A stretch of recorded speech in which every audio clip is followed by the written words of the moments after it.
In late August 2005, a tropical depression formed over the Atlantic, moving steadily toward the southeastern United States. At first, it seemed like just another storm, but within days, it had exploded into a monstrous hurricane fueled by the warm waters of the Gulf of Mexico. The name of this storm would be etched in history, Hurricane Katrina.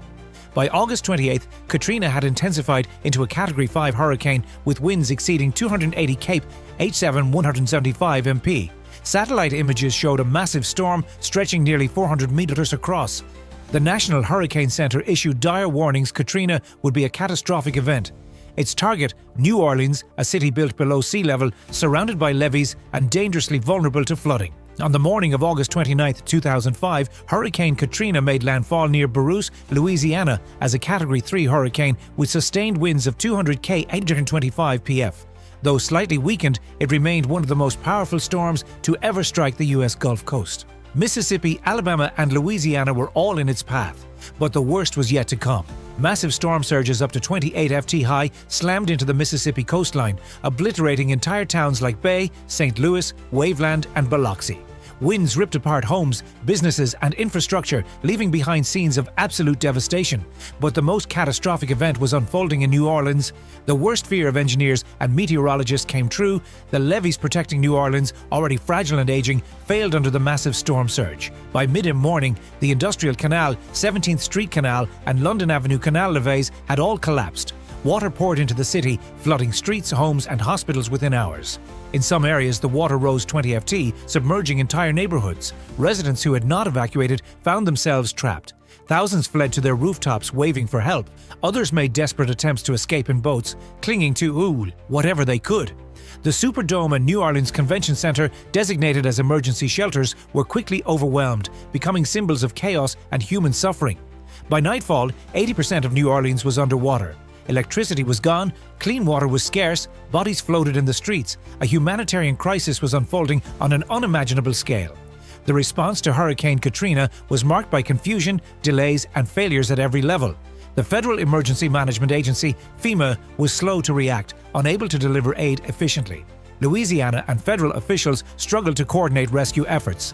The National Guard was deployed, but for many stranded residents, help arrived too late. Inside the Superdome, tens of thousands of evacuees endured horrific conditions. No food, no water, no medical assistance. People collapsed from dehydration.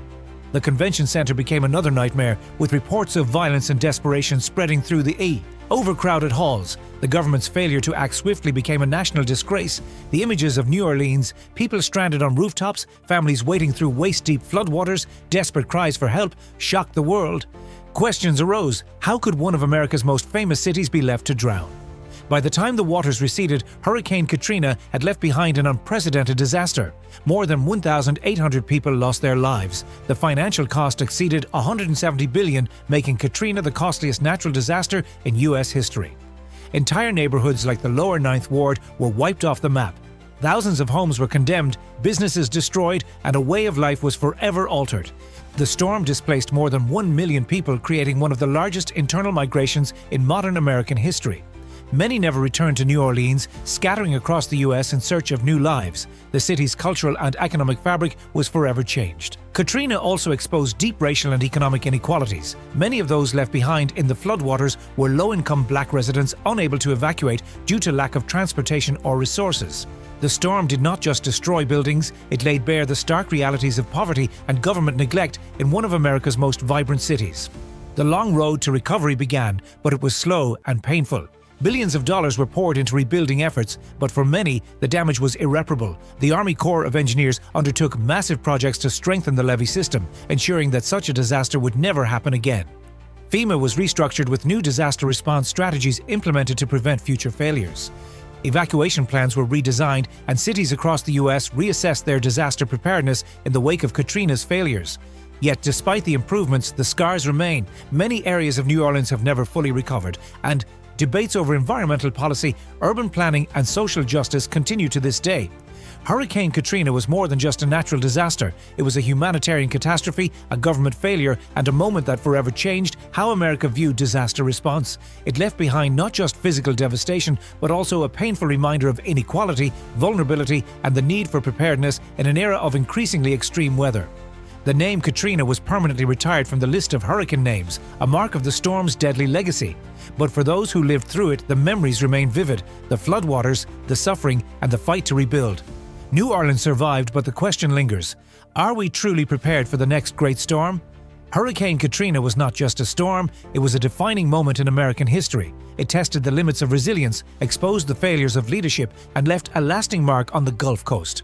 Its lessons serve as a warning, ensuring that when the waters rise again, we do not make the same mistakes. Natural disasters like the 2002 European floods teach us lessons that go beyond geography. They teach us about preparation, resilience, and the importance of working together. If you found this story insightful, make sure to like this video, share it to spread awareness about the importance of disaster preparedness, and don't forget to subscribe for more deep dives into the world's most impactful natural disasters and how humanity responds to them.